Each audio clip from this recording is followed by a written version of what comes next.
You ask Tiger to solve. This deals with linear equations with one unknown.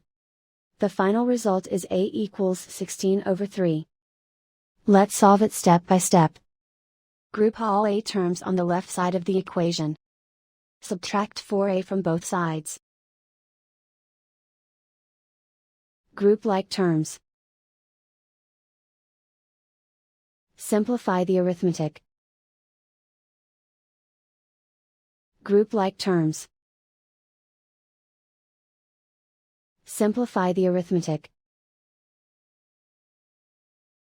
Group all constants on the right side of the equation.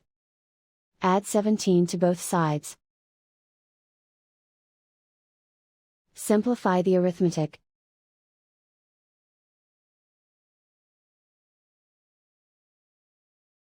Isolate the a. Divide both sides by 3. Simplify the fraction. And so the final result is a equals 16/3.